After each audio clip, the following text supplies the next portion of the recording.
네. 옆에 표 보이시죠? 한번 크게 외쳐볼까요? 시작. 하나님의 임재를 사모하는 가정, 하나님의 임재를 갈망하는 교회. 할렐루야. 올 한 해 이런 교회 되기를 원합니다. 우리가 이제 신년 크리스마스 예배를 시작해서 신년 특별 새벽 기도회 또 신년 연합 예배 뭐 이런 예배들을 드릴 때에 우리가 매일 성경의 본문을 따라하지 않고 이제 절기 혹은 주제에 맞춰 가지고 말씀을 전해드렸습니다. 의아하게 생각하셨을 분도 계실 텐데요. 앞으로는 절기와 또 교회의 중요한 주제, 함께 방향을 같이 해야 될 이슈가 있을 때는 본문을 달리하는 것을 우리 당회 모든 위원들과 함께 결의한 바 있습니다. 그래서 기본적으로는 항상 매일 성경대로 말씀을 전합니다. 그 틀은 계속해서 유지해 갈 것입니다. 그러나 좀 전에 말씀드린 것과 같은 그런 상황 속에서는 달리 말씀을 전합니다. 주일학교도 마찬가지입니다. 오늘 이제 우리가 매일 성경 순서대로 민수기를 묵상하는데요. 저는 우리 교회가 주일학교 어린이로부터 작년에 이르기까지 매일 성경 묵상하는 걸 굉장히 소중한 일이라고 생각합니다. 왜 그러냐 하니까 요즘 참 교회 교육이 교회 교육으로만 끝나기 때문에 신앙교육이 잘 안 되는 것이 참 교회 문제점으로 많이 드러나고 있습니다. 학교에 가서 국영수 다른 과목들을 배우는 것도 거의 뭐 매일 학교에 가서 배우는데도 아이들이 잘 안 변하지 않습니까? 그런데 주일날 딱 한번 교회 와가지고 뭐 1시간 그렇게 뭐 말씀 듣고 공과 배운다고 아이들의 신앙이 제대로 이렇게 틀을 잡을 거라고 생각하는 것은 정말 아니라는 생각입니다. 그럼 어떻게 해야 되는가? 교회에서는 교회에서대로 또 가정에서는 가정에서대로 신앙교육 교회 교육 함께 이루어져야 합니다. 이제 그러기 위해서는 뭔가 같이 부모와 자녀가 나누고 공유할 수 있는 것이 있어야 되는데 많은 교회들이 주일학교 공과 따로 또 어른들 듣는 말씀 따로기 때문에 공유할 수 있는 게 아무것도 없어요. 주제가 안 됩니다. 그런데 우리 교회는 참 감사하게도 우리 원로 목사님 참 귀한 비전과 계획을 갖고 이 일들을 추진해 오셨기 때문에 지금 우리 교회는 그럴 수 있는 틀이 다 마련되어 있습니다. 그래서 우리 주일학교 학생들도 우리랑 같은 본문으로 말씀을 듣지 않습니까?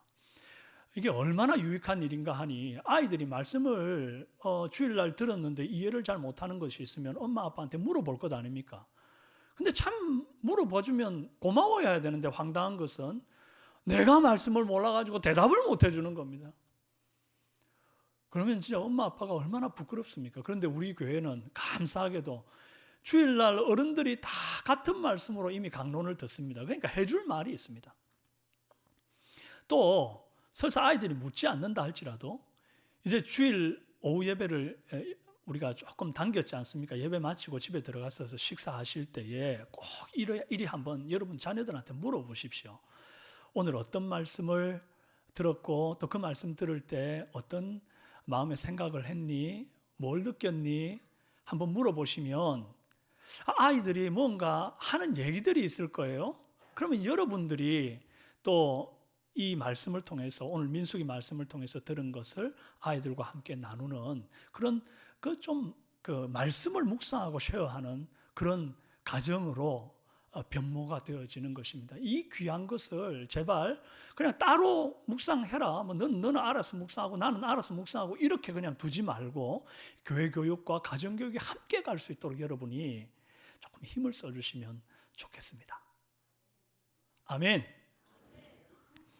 자, 이제 말씀으로 돌아갑니다. 민수기는 그 말 그대로 백성들의 숫자를 세는 이야기입니다. 헬라어로 아리트모이, 숫자들이라는 책 제목을 번역한 겁니다. 이 민수기가 언제 쓰여졌는가 하니 민수기 1장 1절에 이스라엘 자손이 애굽 땅에서 나온 후 둘째 해 둘째 달 첫째 날에 여호와께서 시내 광야 회막에서 모세에게 말씀하여 이르시되 이렇게 말했거든요. 이 이스라엘이 출애굽한 날이 출애굽 제 1년 1월 14일이었습니다. 그러니까 민수기는 출애굽하고 한 1년 가까이 시내산에 머무르고 있다가 횟수로 2년 둘째 달 되던 해에 그때 이제 약속의 땅 가나안으로 출발하는 상황이 된 겁니다. 이제 시내산에서 출발해서 가나안 땅으로 향하는 길에서 여러 가지 외부의 어려움이 예고되는 거예요. 이동하다가 낯선 광야에서 백성들이 멈추어 진을 치고 휴식해야 될 때가 있을 텐데 많은 위험에 노출되어 있습니다. 만약 그때 짐승들이 공격을 한다거나 이방인이나 또 원주민들이 공격을 하게 되면 이게 방어하기가 참 쉽지가 않습니다. 단단히 준비해서 여행해야 하는 것이 상식이겠지요. 우리가 여행 가기 전에 함께 떠나는 사람들한테 이제 각각 업무 분장을 하잖아요. 너는 숙소를 알아봐라. 너는 음식을 챙겨오고, 너는 식기류를 준비해. 너는 구급약을 챙겨와야 돼. 너는 차량을 알아봐. 이러면서 각각 이제 일을 분담하고 그 일을 차질 없이 잘 감당하면 여행이 순조롭습니다. 이스라엘의 광야 여정은 한 10대 명 떠나는 그런 패키지 여행이 아니에요. 그런 소수의 인원이 아니고요. 어린아이와 또 여인들 그리고 노인들까지 다 계수하게 되면 약 한 200만 명이 넘는 굉장히 많은 대이동 인구의 이동입니다. 여행은 쉬엄쉬엄 가다가 볼거리도 있고 먹거리도 있고 뭐 그런 게 여행인데 이 광야의 여정에는 그런 거 전혀 없습니다. 광야에 뭐가 있겠습니까? 거기서 거기에요. 모래바람 불어오고 흙먼지 날리고 그냥 물 없는 척박한 길을 끝도 없이 걷는 거죠. 거기에다가 뱀이나 정갈 같은 것들이 순간순간 튀어나와가지고 위험을 노출되게 되는 그런 곳이 바로 광야입니다. 또 원주민 이방인들이 이렇게 쳐들어오게 되면요, 노략을 위해서 쳐들어오게 되면요, 이건 무슨 방어할 수 있는 요새가 전혀 없는 겁니다. 위험에 철저히 노출되어 있고 그렇기 때문에 이건 여행이라기보다는 행군에 가까운 그런 여정입니다. 그래서 그런지 평소에는 성경 가운데 이 출애굽할 때에 쓰지 않았던 단어들이 민수기에는 막 등장하는데 뭔가 하니 진영, 군기, 군대, 복무 이런 군사 용어들이 쓰이기 시작합니다. 원래 이스라엘 백성들은 대제국 애굽의 고센 땅에 얹혀 사는 입장이었지 않습니까? 야곱의 식솔들이 거기 내려와서 점점점 세력을 확장해서 살고 있는 얹혀 사는 입장입니다. 근데 애굽의 그 대제국의 군사력의 보호를 받고 있는 거예요. 그러다가 요셉을 알지 못하는 세왕이 세워져 가지고는 이스라엘을 그때부터 종으로 부리기를 시작합니다. 고역을 시켰어요. 여러분, 남의 나라 땅에 얹혀 있고 심지어 종살이를 하는데 군대를 만들 수 있습니까? 그럼 반역이죠. 큰일 나죠. 그러니까 이스라엘은 지금까지 한 번도 군대를 가져본 적도 없고 전쟁이란 걸 해본 적도 없는 상태인 겁니다. 그런데 이제 스스로 자기를 보호해야 되는 광야에 던져진 겁니다. 아무도 이스라엘을 위하여 싸워줄 자가 없습니다. 군대에서 영장 날라오면 우리가 국가에서 부름받았다 이런 표현 쓰지요. 오늘 민수기에서 하나님이 20세 이상의 남자들 전원에게 영장을 보냅니다. 민수기 1장 3절 말씀에 보면 이스라엘 중 20세 이상으로 싸움에 나갈 만한 모든 자를 너와 아론은 그 진영별로 계수하되 그랬습니다.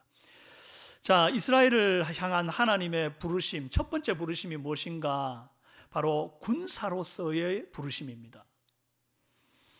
20세 이상 싸움에 나갈 만한 자를 모두 불러서 군사로 징집을 했어요. 각 지파에서 지휘관도 하나님이 직접 이름 불러 뽑아가지고는 이제 그들의 명령을 따르게 했습니다. 이전에는 아론과 모세 말만 들으면 됐는데 이제 하나님이 뽑아 세운 지휘관 말도 또 들어야 됩니다. 게다가 진을 칠 때 아무렇게나 진 치면 안 되고 군대 베이스 캠프처럼 조직적으로 진을 치도록 했어요.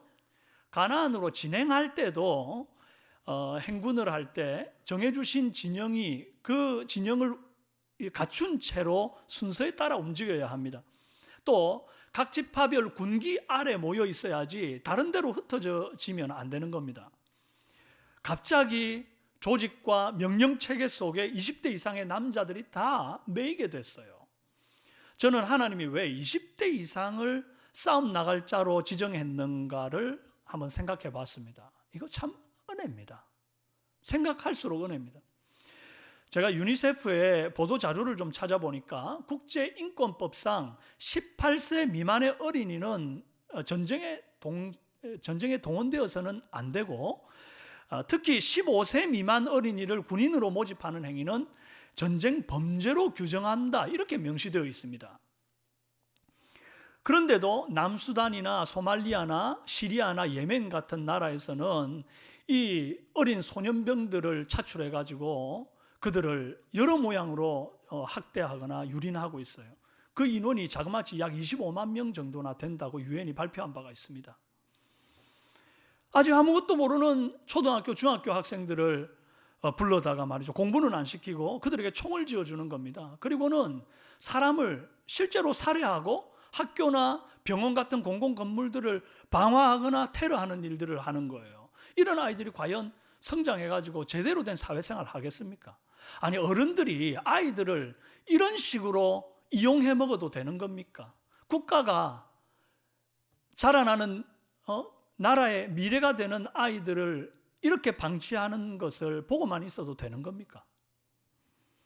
어른들의 정치 이데올로기의 희생양으로 아이들을 앞세우면 안 되는 겁니다. 어른들을 어린이들을 어른들의 목적 달성을 위해서 희생시키면 안 됩니다. 그런 의미에서 저는 여러분들에게 이런 말씀 드리고 싶습니다. 여러분의 자녀들은 여러분의 것이 아닙니다. 하나님의 소유입니다. 그리고 하나님께서 여러분에게 그 자녀를 잘 키워달라고 맡겼습니다. 여러분은 청직입니다. 그렇기 때문에 그 아이들이 내 품에서 20살이 되기 전까지는 마치 하나님께서 맡긴 소중한 하나님의 백성을 내가 청지기로 양육하는 것처럼 잘 양육해줘야 합니다. 저는 이런 하나님이 너무 좋습니다. 19살 밑으로는 아직 부모님의 보호를 받고 잘 먹고 잘 커야 되는 나이로 딱 분류해가지고 험한 거 안 보고 좋은 것만 보고 자라게 하시는 이 하나님의 배려가 너무 고맙습니다. 그리고 여성들에 대한 배려도 고맙습니다. 여성들을 전쟁터 일선에다가 안 보내고 후방 지원하도록 하신 이 하나님의 배려가 너무 고맙습니다. 우리 하나님은 그런 분입니다. 정말 합리적이고 상식적인 부르심으로 군대를 조직하셨어요.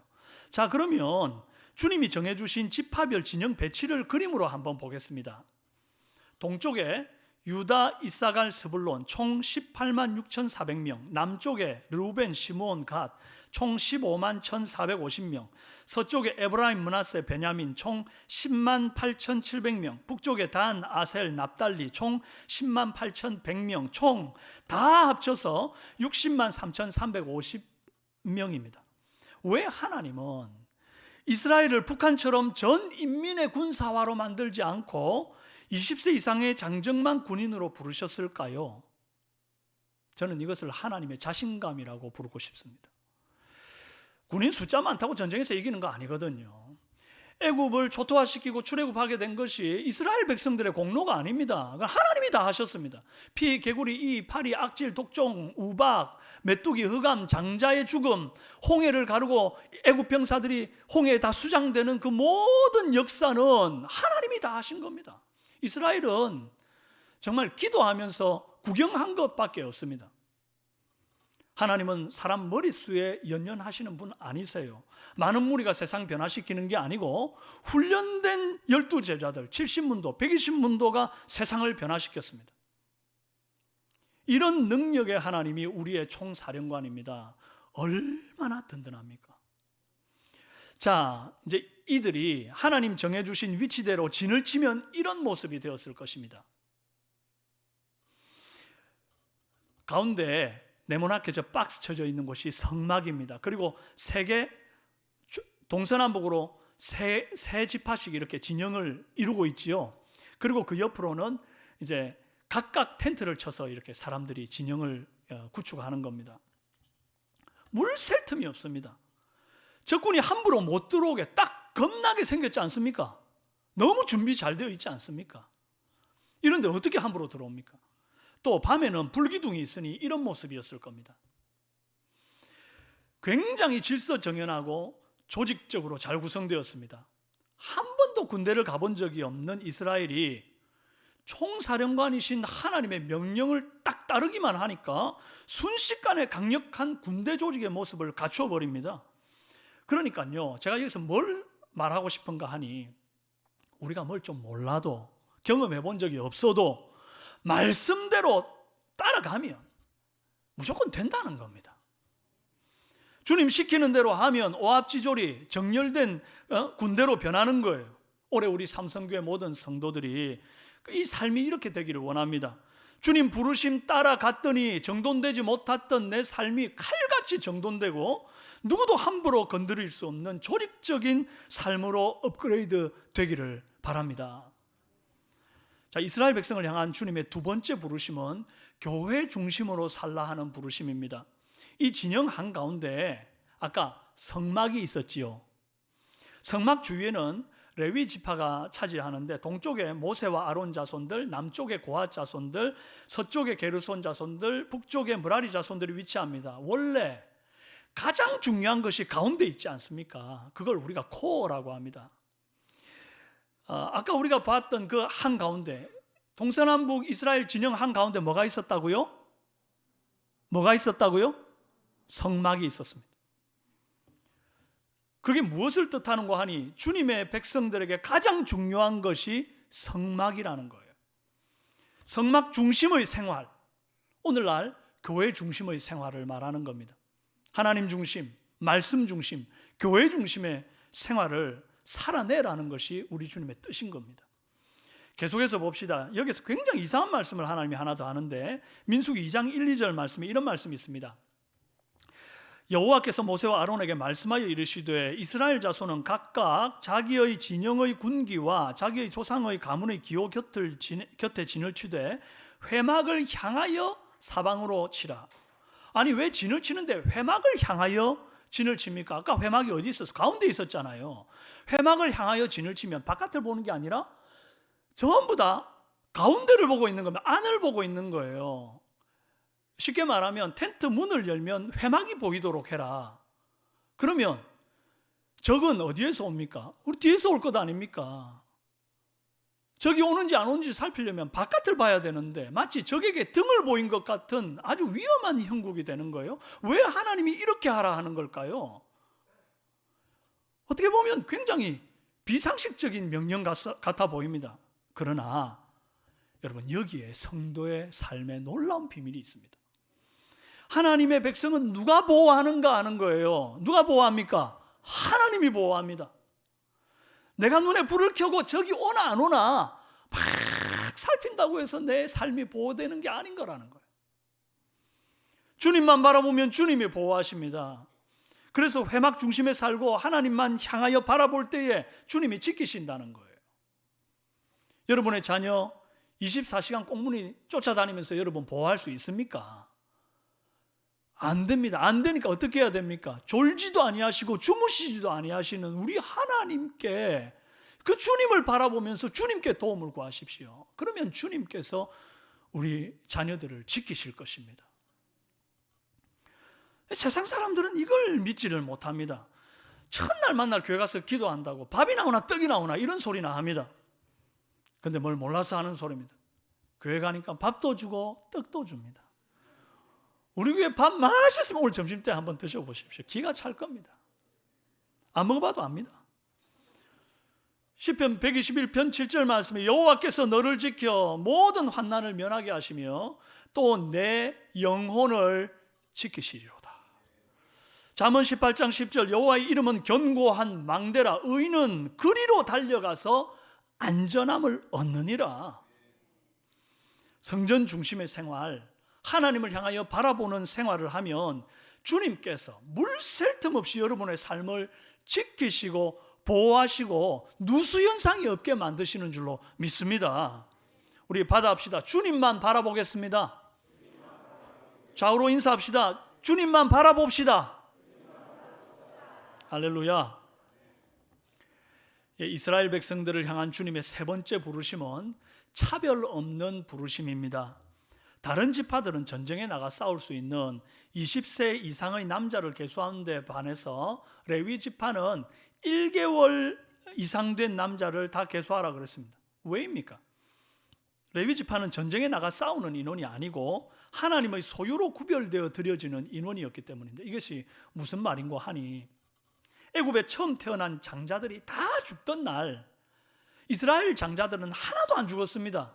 하나님이 그렇게 하셨습니다. 그러면서 뭐라고 하셨는고 하니, 내가 이스라엘 장자들은 데려가지 않는 대신에 레위인들을 구별하여 나의 성소의 일을 하게 하겠다. 주님이 그렇게 말씀하셨습니다. 우리는 레위인을 부르시는 주님의 부름을 보면서 차이는 있지만 차별은 없는 하나님의 부르심을 발견해야 됩니다. 먼저 뭐가 차이가 있고 차별이 없는가? 나이의 차이는 있지만 차별은 없다 하는 겁니다. 민수기 3장 15절에 가문과 종족을 따라 계수하되 1개월 이상 된 남자를 계수하라. 여러분, 옛날에 우리나라에서는 돌 지나기 전에 아기한테는 제대로 된 이름 안 지어줬습니다. 개똥이, 짱구, 이런 식으로 이름 지어 불렀습니다. 이유가 뭔고 하니, 워낙 그 당시에는 못 먹고 못 살던 시대라서 1년이 채 되기 전에 죽는 아이가 그렇게 많았다는 거예요. 그래서 부모가 그 아이가 1년도 채 되기 전에 죽으면 너무 마음이 아프다고 제대로 된 이름을 차라리 안 지어 부르고 정을 안 붙이는 겁니다.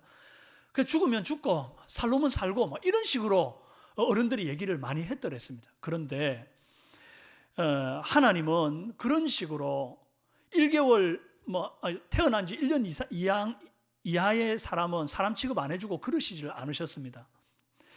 1개월만 넘어도 그 아이는 하나님께서 정상적인 한 남자의 머리로 규정해 주셨어요. 한 달밖에 안 된 남자아이나 10대나 30대나 50대나 다 똑같은 한 머리입니다. 다른 지파에서 인원 계수할 때는 20세 이상 되어서 싸움에 나갈 능력 있는 사람들만 뽑았는데, 레위 지파는요, 하나님의 소유로서 특별히 하나님께서 그렇게 한 달만 돼도 그들을 하나님의 소유로 구별하셨어요. 저와 여러분이 주님의 택하신 족속의 왕 같은 제사장 아닙니까? 자, 제사장은 어느 지파가 해요? 레위 지파가 해요. 그러면 저와 여러분은 우리가 제사장이라면 영적으로 어떤 지파라고 볼 수 있어요? 레위 지파입니다. 우리는 다 주님의 소유입니다. 자, 그러면 우리 교회, 삼성교회 레위 지파된 우리 모두, 그리고 우리의 주일학교 아이들, 영유치, 초등부, 중고등부, 청년부, 장년부, 전부 다 차별 없이 다 똑같은 한 사람, 평등한 1인이라는 거죠. 여러분, 하나님은 나이로 사람의 가치 안 매깁니다. 헌금을 낼 수 있느냐 없느냐로 가치를 매기는 분이 아닙니다. 제가 목회를 하다 보니까 별의별 사람 다 만나보는데요, 어떤 분 이런 분이 있어요. 주일학교 애들 헌금 다 모아봐야 10,000원, 20,000원밖에 안 되는데 거기에 예산 투자 별로 많이 하지 맙시다. 오히려 헌금 많이 내는 장년들한테 투자해야지. 이런 소리 하는 분도 봤습니다. 또 어떤 분은 주일학교 아이들한테 투자하면 그 부모들이 열심히 교회 봉사한다고 자꾸 이상한 목적을 가지고 주일학교 아이들한테 뭘 해주자, 이런 소리를 하는 분들이 있습니다. 주일학교 아이들은 그런 취급을 받을 존재가 아닙니다. 하나님은 저나 여러분이나 또 주일학교 코찔찔이 아이들이나 다 똑같이 한 머리로 보시고 동일한 가치로 보신다는 거예요. 아이는 어른들의 목적을 위해 이용되는 도구가 아님을 꼭 기억하십시오. 그러므로 차별 없는 눈으로 우리의 주일학교 아이들을 보는 저와 여러분 되기를 바랍니다. 또 그들을 위해서 아낌없이 투자하는 우리 교회가 되기를 바랍니다. 또 하나, 직임의 차이는 있지만 차별은 없다는 겁니다. 레위의 아들들이 3명이었습니다. 게르손, 고핫, 므라리. 하나님께서 각각의 종족들에게 맡긴 직임이 달랐는데, 게르손 자손은 민수기 3장 25절에 이렇게 돼 있어요. 성막과 장막과 그 덮개와 회막과 휘장문과 뜰의 휘장과 성막 제단에 있는 뜰의 휘장문과 거기에 쓰는 줄들을 관리하도록 했습니다. 한마디로 성막 껍데기 전막 휘장에 해당되는 것들을 관리하도록 했다는 거예요. 므라리 자손은 민수기 3장 36절에 성막의 널판과 그 띠, 기둥과 받침, 또 뜰 사방 기둥과 그 받침, 그 말뚝과 줄들을 관리하도록 했어요. 한마디로 성막의 뼈대를 관리하게 했다는 겁니다. 자, 그런데 고핫 자손은 3장 31절에 보면 이렇게 되어 있어요. 증거궤와 상, 등잔대와 제단들, 성소에 봉사하는 데 쓰는 기구들과 휘장과 그것에 쓰는 모든 것을 관리한다 그랬어요. 한마디로 성소 안에 있는 모든 귀중한 성물들을 관리하는 겁니다. 자, 이 직무들 중에서 물리적으로 제일 힘들었던 직무는 어느 자손들 같습니까? 딱 보면 나오죠. 첫째 게르손과 셋째 므라리가 물리적으로 힘든 일을 했습니다. 아니, 이동할 때 제일 먼저 해야 될 것은 그 성소의 덮개와 휘장 울타리에 있는 가림막 철거부터 해야 될 것 아닙니까? 그 다음에 이제 뼈대를 정리하고 막 이래야 될 거잖아요. 그게 얼마나 힘든지를 한번 여러분 그냥 대충 이렇게 치웠다, 그냥 그렇게 정리했다, 담당했다 이러면 몰라요. 제가 여러분들 이해할 수 있도록 제가 설명드리려고 합니다. 가로 13.5m, 세로 19.8m나 되는 어마어마하게 큰 사이즈의 성막 덮개, 그런 큰 성막 덮개가 자그마치 4겹이나 쌓여져 있습니다. 제일 처음으로 해달 가죽 덮개 보이시죠? 해달 가죽 덮개를 제거하면 끝이 아니고 갑자기 뭐 빨간 덮개가 또 나와요. 이게 붉은 물들인 순양의 가죽 덮개가 나옵니다. 아이고야, 이 큰 걸 하나 겨우 치웠는데 또 나오네요. 자, 이걸 또 치워야죠. 이 덮개를 제거하면 흰 염소털 가죽 덮개가 나옵니다. 그래서 이 덮개를 또 제거하면 그 덮개, 세마포 앙장 덮개라는 게 또 나와요. 그래야 드디어 이제 덮개를 다 치우는 건데 마치 양파처럼 까도 계속 나오는 겁니다. 얼마나 힘들었겠어요. 또 골격을 이루는 기둥들은 어떤가요? 한번 보시죠. 성막의 기둥은 좌우 길이가 67cm 뭐 이런 거죠. 이런 정도의 두꺼운 기둥이 높이 4m 50cm 정도의 높이로 올라가는 겁니다. 제 키 2배를 넘죠. 거기에다가 그 기둥들을 연결해서 벽을 만드는데 널판을 이어 붙이는데 48개를 이어 붙입니다. 그것 역시 높이가 4.5m잖아요. 그리고 이 기둥과 널판이 그냥 나무 모양 그대로, 나무 재질 그대로 보이게 두는 게 아니라 거기 도금을 합니다. 29달란트의 금을 도금을 하는데 이 무게가 자그마치 우리가 이해할 수 있는 무게로 1톤 가까이 됩니다. 근데 이걸 도금을 했으니 얼마나 무겁겠습니까? 거기다가 이 널판이 그냥 서 있겠습니까? 받침이 있어야 될 것 아닙니까? 이 받침이 은으로 만들어졌는데 좌우 각 받침마다 좌우로 이렇게 딱 고아야 되니까 96개나 되고 기둥 받침 4개까지 포함해서 총 100개의 은받침이 있습니다. 또 성막 주위에 울타리를 세우는 놋 기둥은 높이가 2.5m, 총 60개나 됩니다. 울타리 한번 보시죠. 엄청나게 하얀색 그 세마포로 둘러싼 울타리에 놋 기둥이 60개나 박혀 있는 거예요. 박는 게 아니죠. 세워둔 겁니다. 그리고 놋 말뚝을 박아가지고 줄로 메어가지고 그걸 붙들어 두는 거예요. 그 울타리 길이가 50m, 너비가 25m, 높이가 2.5m입니다. 이 전체를 세마포 장으로 둘렀습니다. 정말 이거 쉽지 않은 작업이었어요. 철거하고 또 세우고 하는 일들이. 그런데 거기에 비하면 둘째 고핫 자손이 담당한 성물들은 몇 개 안 됩니다. 번제단, 번제 쓰는 도구들, 물두멍, 성소 안에 있는 등잔, 떡상, 분향단, 법궤, 뭐 별거 없어요. 이런 것들은 굉장히 소중하지만 그렇게 뭐 무겁고 뭐 인력이 많이 들고 뭐 그런 일은 아닌 거예요. 여러분 이사할 때 여성분들 특별히 애지중지하는 그릇들 뭐 이런 것, 또 예쁜 찻잔들 이런 거는 신문으로 싸고 뽁뽁이로 2겹, 3겹 싸는 것처럼 이 당시에도 성물 기물들 이동을 하게 되면 제일 먼저 성막 안에 있는 기물들을 고핫 자손들이 싹 그런 식으로 싸가지고 나오는 거예요. 그러고 나면 그때부터는 거의 막노동 수준의 일들을 므라리와 게르손 자손들이 감당을 하는 겁니다.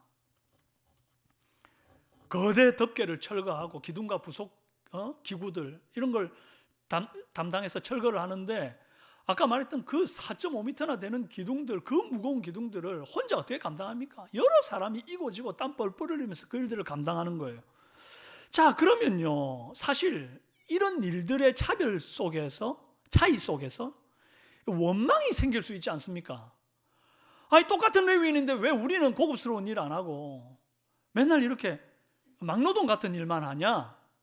나도 일 좀 바꿔주라.